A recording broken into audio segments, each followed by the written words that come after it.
un lugar medio inhóspito. Había un convento, hay un convento todavía. Y al parecer los monjes que iban a ese convento a vivir, a estar, no tardaban más de un par de meses en enfermarse y los tenían que mandar a otros conventos. El clima era inhóspito, era húmedo, era árido. Y mis padres les pareció un buen lugar para construir una casa. Y con la promesa de que pronto vendrían más niños y más familias a vivir en ese conjunto, nos fuimos a vivir al Desierto de los Leones, mis 3 hermanos y yo. Alejandro el mayor, yo soy el segundo, Diego el tercero y Gabriel el cuarto. Yo ahora lo veo más como un experimento como sociológico que hicieron mis padres, porque obviamente pues, no teníamos compañeritos con quien jugar.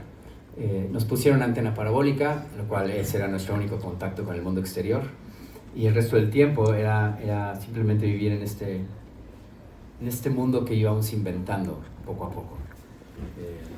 Recuerdo que Diego y yo, el que sigue de mí y yo, éramos como por la edad, éramos compañeros y nos salíamos al bosque en la mañana, porque había muchísimo terreno y muchísimos árboles, a jugar ahí en el bosque. Jugábamos de todo, pero colgábamos cuerdas y para columpiarnos, y poníamos tirolesas, que en ese entonces no sabíamos que se llamaban así, les llamábamos cuerdas nada más.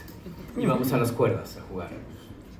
Y cuando poníamos una tirolesa que nos daba miedo probar, porque no estábamos totalmente seguros de nuestra capacidad para hacer nudos, ahí es donde entraba mi hermano Gabriel, el más chico,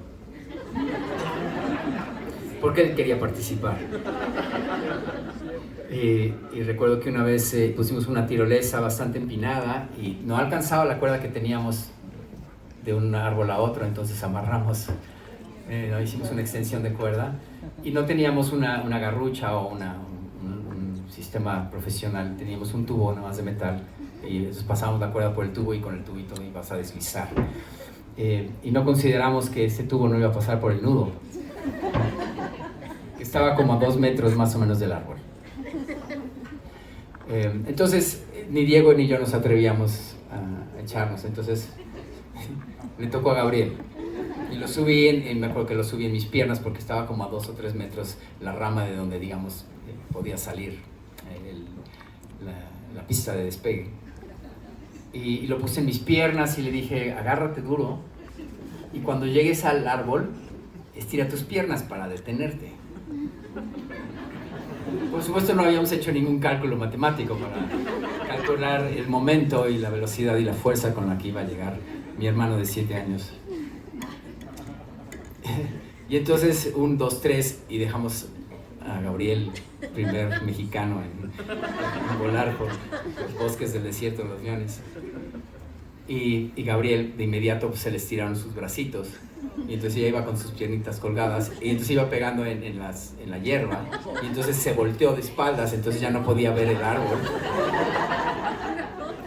Y cuando la cuerda llegó al nudo, pues lo que hizo fue columpiarlo contra el árbol, y nosotros lo vimos golpear contra el árbol y aterrizar.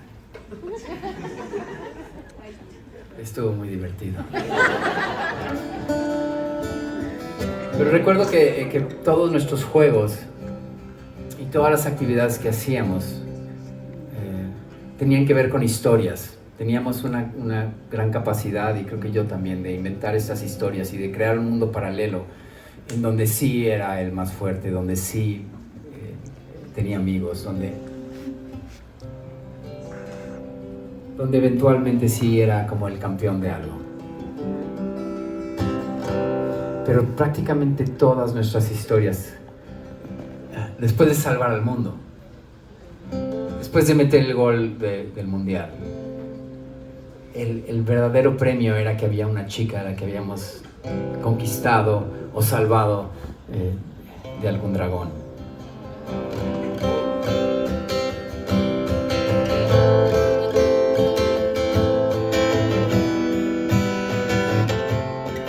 Flores para tu ventana, para rescatar a la princesa del dragón.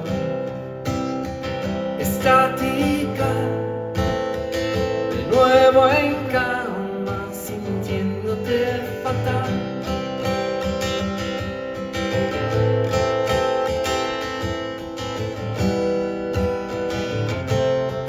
Cuántos árboles dorados pasaron a tu lado sin que vieras su color, y el sol menguante, por más que brille, tú no dejas de pensar que